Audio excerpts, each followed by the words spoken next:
1471 సంవత్సరంలో ఇంగ్లాండ్ మహానగరంలో Oliver Cromwell యొక్క పరిపాలనలో నావెల్లీ అనేటువంటి ఒక సిపాయికి మరణశిక్ష జారీ చేయబడ్డది. ఆ రోజుల్లో మరణశిక్ష విధి ఎలా ఉండేది అంటే, సరిగ్గా మరణశిక్ష విధించిన తర్వాత ఎప్పుడైతే మందిరం మీద పెద్ద గంట ఉంటుందో ఆ గంట 3 సార్లు మ్రోగిన తర్వాత ఆ శిక్షా స్మృతి అనేది అమల్లోకి తీసుకొచ్చేటువంటి నియమావళి ఆ రోజుల్లో ఉండేటువంటి సాంప్రదాయంగా ఆ యొక్క నగరంలో ఉండేది. అయితే తన భార్య అయినటువంటి బ్లాంచి తన భర్తను కాపాడుకోవడానికి రకరకాలైనటువంటి ప్రయత్నాలు చేస్తూ విఫలమైన తర్వాత కడవరకు ఒక నిర్ణయాన్ని తీసుకుంది. అయితే సమయం రానే వచ్చింది. చివరికి తన భర్తకు ఆ మరణశిక్షను జరిగించాల్సినటువంటి గడియలలో ఈ యొక్క గంటను మ్రోగించవలసినటువంటి వ్యక్తి ఆ యొక్క మందిరము దగ్గరికి వెళ్ళి బలమైనటువంటి తాడును తీసుకొని ఆ పెద్ద గంటను అటు ఇటు 3 సార్లు కొట్టాల్సిన సందర్భంలో ఒకసారి కొట్టాడు, మోగలేదు.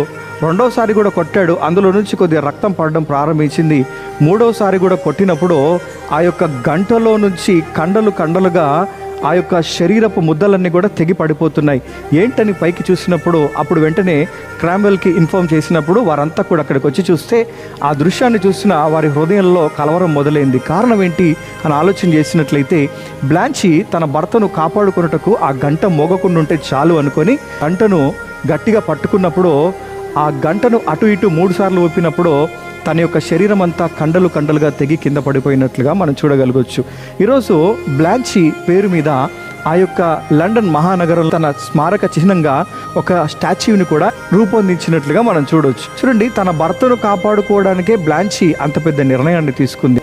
యేసు ప్రభు కూడా మన పాపములను ప్రక్షాళన చేయుట కొరకు తన ప్రాణాన్ని క్రయధనముగా అర్పించి తన బలియాగం ద్వారా సర్వమానవాళి పాప ప్రక్షాళన జరుగుట కొరకు తన ప్రాణాన్నే క్రయధనంగా అర్పించి నేను సొంతం చేసుకోవాలనుకున్న ప్రభువుకు నీ హృదయంలో చోటిస్తావా?